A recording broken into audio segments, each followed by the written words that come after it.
Welcome guys, it's Antonio here. I'm gonna show you how to play Kabula in a different way than how I did in the how to play video.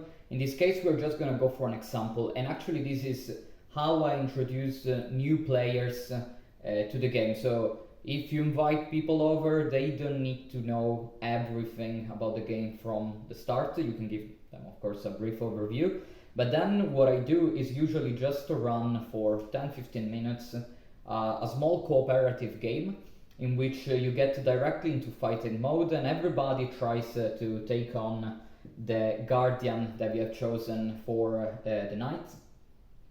And through this, everybody's gonna learn how to use their resource system, how to use their basic actions that they start with, how to get familiar with their hero. Once they have this down, it's super easy to just move into the exploration with the pins, into the personality, because actually all of those things usually give you bonuses which are tied to this resource mechanism and new actions that you can perform but which use the same system. So I just did the setup without the exploration decks, without monsters. I'm just putting in the run tracker, the Water King, and the four starting heroes. You have them here. I already did the setup. I actually didn't set up properly how much money they have. So we have Jessica with 8 health points. So HPs, you have the big dial, which is for the maximum HP, and the others, like the arrow is for the current one, and this is 12, and this is 11, is right. It starts with 5 parts. It's not particularly relevant, and she starts with 3. I haven't opened the personality cards as it's not relevant at the moment. Okay, we can just start playing, so you're gonna see how it's gonna go. Usually during the game, the Guardian doesn't attack you straight away, just draws cards, but at the end of the game, it will be in fighting mode, and in this case, we start directly in this way. So we start from the Water King, and we flip 2 coins. Let me check, we're still on focus. Yeah, focus enough. That's a tail, and that's a tail. So 2 tails.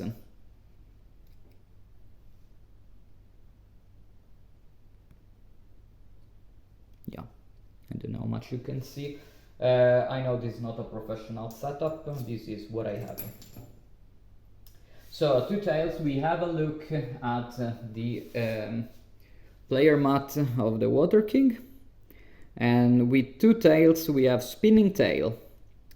So move to target, let's do things in order. Move to target, who is the target? We need to check the distance first, and then if the distance is a tie, you check which one is the next in run after the attacker. 1, 2, 3, 4 for Isolde, 1, 2, 3, 4 for Clayton, 1, 2, 3, 4 for Zach, and 1, 2, 3, 4 for Jessica, but actually this is in terms of steps. In terms of spaces, she is only 3 spaces away, so she's the closest. So the Water King flies to Jessica, and then move 1 space, no, which one was there already? Spinning tail. Move to target. Am I in focus? I'm not in focus at all. Hope you could understand what I did before. Move to target, then attack all up to 1 space away, but luckily she's the only one in 1 space of area around her. It's 2 damages aimed at guts, and add another damage for each guts on this mat. This is, well, there are no guts in its mat right now. It will place them using this. And actually during the game there are other ways in which he may get guts as he goes through, so also based on your actions. And at the end we're gonna trigger a push. So first of all is an attack of 2 aimed at guts. We don't even have to roll for aim, since it says aimed at guts. Jessica has a very aggressive personality. She has a strong attack, but her defense is limited to her leather boots. So if she's hit in the legs, she blocks one. Otherwise, there's nothing she can do with her basic equipment to choose to defend herself. So she has no defense on guts. She's just gonna lose 2 HP. And when you lose HP as a result for an attack, you can recharge one part. I'm gonna recharge one legs, as this allows her another attack, and anyway you have all the teeth there. Okay, and then we have a push. So after you you solve the things in order, basically. This was an attack dealing damage followed by a push. Push, you need to roll for aim. This goes north. Could anything worse have happened? Probably not. So north, above here, oh no, actually it's fine. At least I don't fall down the mountain. I just cross a stream. When there is a river you cannot go through, as that would require 3 steps, but you get 1 nausea if you're pushed towards the river. So we're gonna place this nausea on her player mat. And again, we can recharge 1 part because we got a nausea as a result from a push. Okay, and this is the end of the Water King action, and we follow the tracker, and the next one is Jessica. And now I have all of these nice legs in rage, which means I can use under my heel, which is a grey attack, which doesn't end the turn. So it's an attack of only 1, but if I hit the dragon in the butt, it's gonna be an attack of 2. So let's see how that goes. I need to spend Raging Leg, and it's the guts. I already know this is bad news. So we look at the Water King's mat and we check for its defense. We know that it doesn't trigger anything good or bad in our attack. But it triggers covering wings, so the gut simulates like the main part of the body of the dragon. And this is a defend 1, so my attack was 1, his defense is 1, nothing is going through. And after attack, move 3 spaces in a random direction. So regarding the attack, since I attacked and didn't deliver any damage, I can recharge 1 part as if I had taken damage. And after that, the Water King is gonna move southwest, which is in this direction for 3 spaces. So it moves here. It's not possible to keep going in this direction, and what happens is that it will try to move, but following the next direction clockwise. We put little arrows in the compasses on the map, so you know which one is the preferential direction, and cannot go here, so it will go here, and again the next one is going to be here. So it did this kind of little circle like that. Okay, it's still the turn of Jessica. So I guess I will spend the legs to try again. So I need to spend 2 legs because there is this river in the middle, and this brings me and I need 3 steps to cross the river. And we can again attack with the over my heel. So it's 1, and we see what happens is in the legs. This doesn't trigger anything on my mat, it doesn't trigger anything there. So the Water King loses 1 HP. And now, since my turn is not over, I could rest and get this back again. Instead I spend the teeth to use Ouch. Attack 2, roll aim. If I hit in the brain is 3 damages. And then there is a push. So of these 2 damages, at least 1 should go through whatever I roll. Hopefully more. Ooh. So it's a 3. We hit it in the brain where it doesn't have defense for a hit of 3. So it goes down to 10, and we push it as well. We will push it anyway, whatever we rolled. There is a full stop in between the things. Northeast. Northeast is here, which is down the mountain. It loses another 1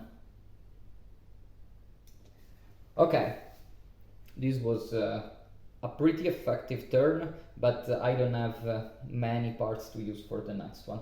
But Jessica is very strong in offense, so it's yeah, she's gonna be able to deal more damage than others. And now we have Clayton, and Clayton only has 3 legs, needs 1 to attack, and is on the other side of the map. So it will need 1, 2, 3, 4, 5, 6. All of his legs wouldn't bring it to the dragon. But if you followed my tutorial, you should know that from a city, you can spend money to teleport to any other city, basically, to quick travel. And this doesn't even end your turn. So we spend... Will you help me? Let's see. We'll spend 2 legs, so 4 steps. 1, 2, 3. In here I spend 1 parts to move to Kabula, another step, and then I could move in its same space, but if I do, then I cannot attack it anyway. Should I do it anyway? Since it's cooperative, in this case I can do it. If it was a competitive game, it would make no sense. So I go close to it. In this case, he can take the next hit in case, and can also shield something. Unlike Jessica, he has some defensive actions. And I rest, so I end my turn by getting the parts back. We still in focus, so right. Okay, next is Isolde's turn. So what you can suggest to your players is whenever it's your turn, of course you could plan ahead, but we can do things in order so they follow. You check how does your attack work, and what at what distance should I be to use it. In the case of Isolde, it's attack up to 2 spaces away, and it will require 1 guts and any 1 part. So 2 spaces away, I am right now 3 spaces away, so I only need to move 1. So let's do that first of all. Use legs to move. Should we move more than 1? Let's go here, which is a bit more central. Sorry, and if he moves around, we can follow him more easily. Isolde doesn't have many legs, so she's a bit slower. I moved her here. I don't know if it was on focus. But she has a much higher HP and some defensive actions and enough butts to trigger it more often. So she's a bit more of a tank. And now we can use attack up to 2 spaces away. Is 1 and 1 damage and 1 nausea. And if it hits in the mouth, in the teeth with a roll aim, it's going to be an additional nausea. If instead it hits in the guts, it's an additional damage. So let's spend what we need to spend. We'll go for 1 guts, and I will use 1 butt as additional one, as I don't know yet if I will need to move next time. Now I can roll for aim. And it's the butt. I already know what is happening. So in the butt it doesn't trigger anything from here, so theoretically we are attacking for 1 damage and 1 nausea. So let's put this back. So 1 nausea and 1 damage and 1 nausea targeting in the butt. But why there? The Water King as a defend action triggered by the butt is after attack, so we can listen to it, like we can read it later. You can for now just do what has to be done, which is losing another 1 HP, and in theory we should give it 1 nausea. Actually the Water King has is not affected by nausea, so it's pointless. But how nausea works is that whenever you're attacked, you lose, like if you're losing health, you lose 1 more for each nausea you have, and you can stack more. So in theory, if he could take the nausea, that would be a very quick way to take him out. When I'm training people at the beginning, sometimes I ignore this completely so that they see how nausea can be beneficial, but yeah, in theory he's not affected. So, and now we can trigger Y there. So after attack, Water King loses 1 extra health, easy, so it goes down to 7. Then triggers Spinning Tail without moving. And Spinning Tail is move to target, which we're not gonna do, and then attack all up to 1 space away. It's an attack of 2 aimed at the guts, and it's the one, he did it right before, I guess. So it's gonna be an attack of 2 aimed at the guts, and then it's gonna be a push. In this case there are 2 targets which are up to 1 space away. There's Clayton in the same space, and there is Jessica 1 space away. The way in which we do that is we follow the tracker. So first is gonna be hit Jessica, 2 aimed at guts, she's gonna lose 2 plus 1 because she has 1 nausea, so she's already at 3 HP. Due to that she can recharge something, and then we roll for her push, and it's northeast, so she falls down with the others, which means that she loses another 1 HP and 1 more because of the nausea. So she's at 1 HP and she can recharge another 1. Great. And now we go for Clayton. So it's 2 aimed at the guts, but he has already 1 defend 1 in the guts, so he only loses 1. So lose 1 and recharge. Let's go with the legs. No, let's go with the brain. And then, sorry, we roll for the push. Is southwest. Southwest is exactly where, yeah. So he's crushed against the rocks, which doesn't make him move, he just stays where he is. But he loses 1, this cannot be blocked. So he's at 8 HP. Alright, and this was Isolde's triggering, so it wasn't even the turn of the dragon. Last we have Zack. Zack is good with ranged weapons, so he has attack up to 3 spaces away by spending 1 guts, and is an attack of 1, but on teeth or brain it will get 1 additional damage. And when you roll aim for an attack with a target outside your space, you roll 2 dice and pick 1. So we wanna be 3 spaces away. So 1, 2, 3. From here it could work. Should we do that? 1, 2, 3. Yeah, in any case he has to go up, so 1, 2 to go here, and then we still need to spend another leg. At this stage we can go here. Yeah, this is still 1, 2, 3 from the dragon. I would put the camera closer so you see better, but then it would be a mess to put it back in the position, so sorry guys, you'll have to bear with me. And now we spend the guts to trigger the attack. So we can roll 2 aim dice. It's guts and guts. So there's nothing to do. Also, it's so it's an attack of 1 in the guts, and it has it triggers Covering Wing, which blocks 1. And after attack, move 3 spaces in a random direction. So the attack is 1 blocked by 1, nothing happened. When nothing happened because of your attack, you can recharge 1, I get legs back. Are we still on focus? We are not, of course. So I recharged from here since I didn't inflict any damage. And then the dragon goes 3 spaces southeast.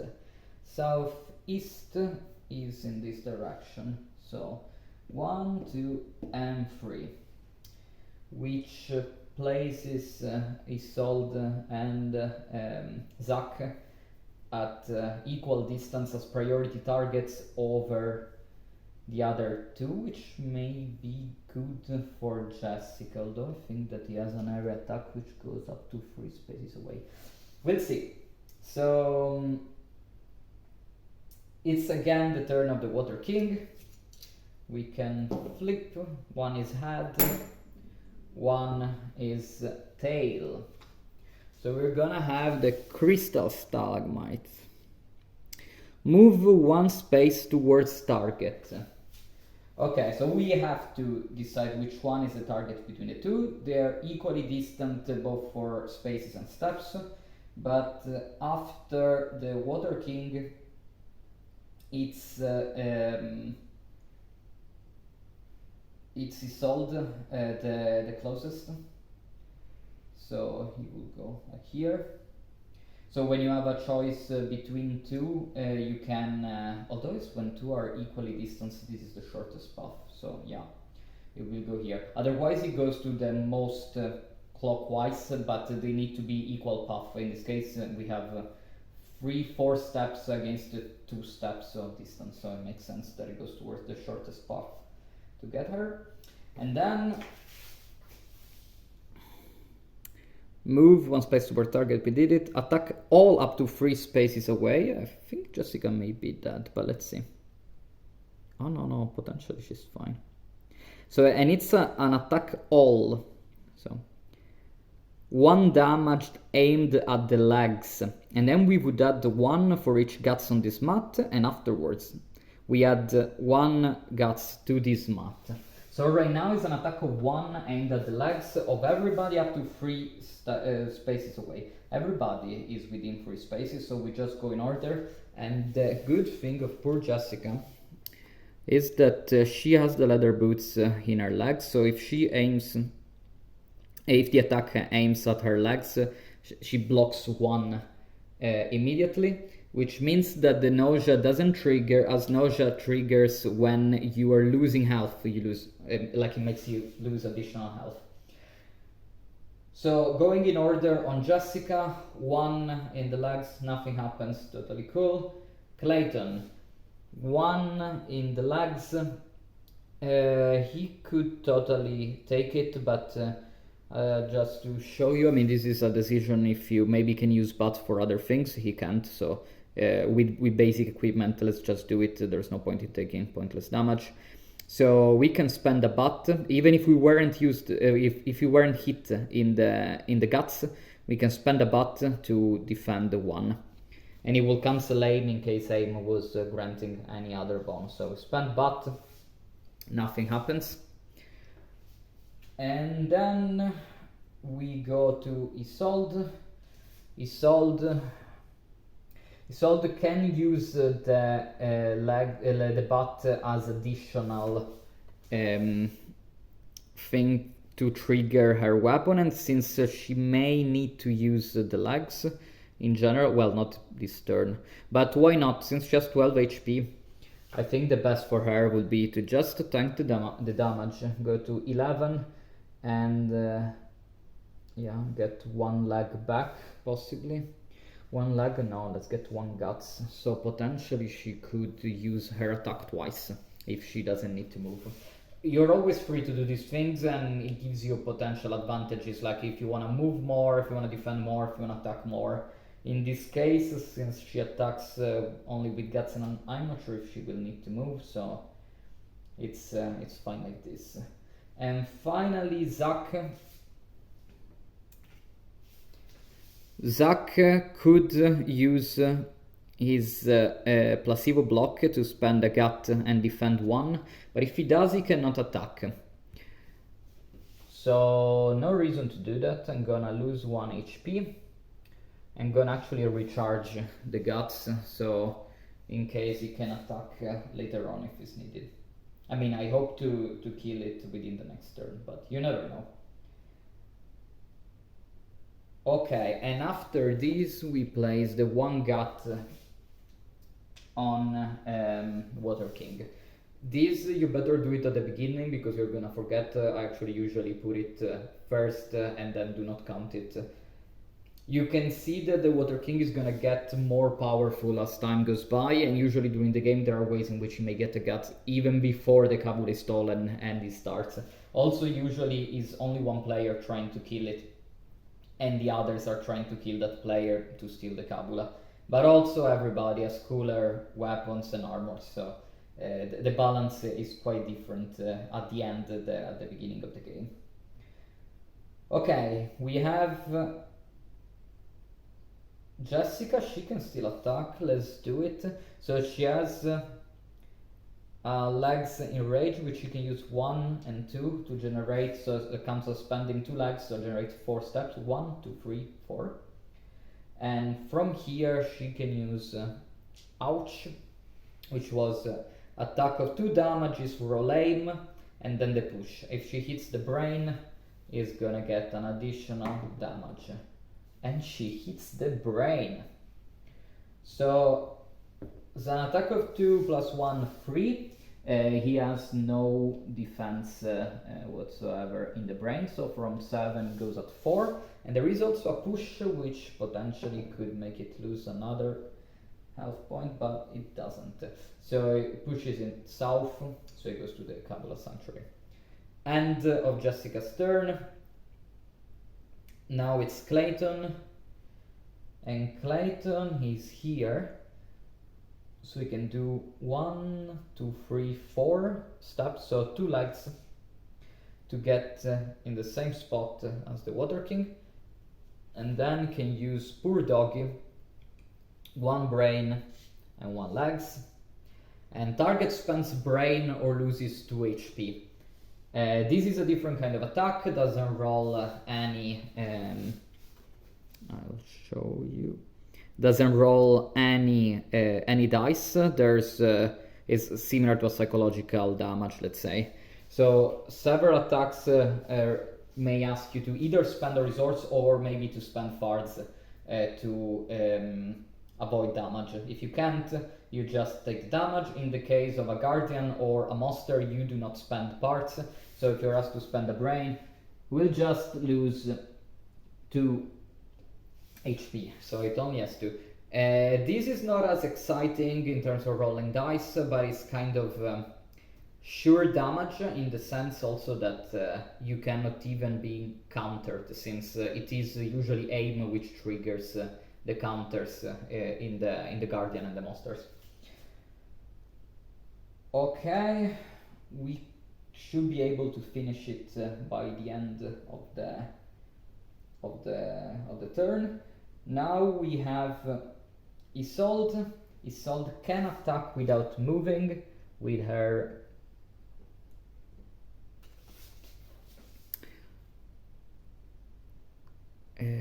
yeah. Well, what am I doing? I'm showing you Zack with a dirty catapult. So we need to spend again 1 guts and any other part. 1 guts and spend 1 butt. I don't care about defending. And we need to roll for aim. It's in the guts. Okay, this is a bit. So attack up to 2 spaces away. The attack is 1 damage and 1 nausea. If it hits in the teeth, is an additional nausea, but if it hits in the guts, is an additional damage. So it's an attack of 2 damages and 1 nausea. We can forget about the nauseas anyway, the Water King is not affected. So 2 damages hit in the guts. But if you remember covering wings, it defends 1 in guts, so it only loses 1. And then it's gonna move 3 spaces in a random direction, north. 1, 2, 3, it only has 1. Is there a way that Zack doesn't kill it? Yes, if we roll on guts. So he needs to move at least until he's 3 spaces away. Right now he's at 4, so doesn't matter where we go. Let's do 1, 2, and from here we spend 1 guts. I maybe will show you the card for the potential killing blow once again. So it's an attack up to 3 spaces away. Roll is an attack of 1, and if it hits either the teeth or the brain, it's going to be an attack of 2. And since he has the nerd glasses, we can roll 2 dice. I haven't shown you the powers of all of them. Have I shown you Jessica? Because no, but I think I haven't. For example, Isolde's one only works if you have familios. So during this introductory game, you can also ignore them and then show to the players that they have an additional one. Okay, one thief and one thief. And it has a defense in thief, but it's before attack, attacker up to one space away gets 2 nausea. The attacker is 2 spaces away, so nothing happens. There are cases, for example, Floppy can kill you, like he can attack you before your attack reaches him. So yeah, it's that anyway.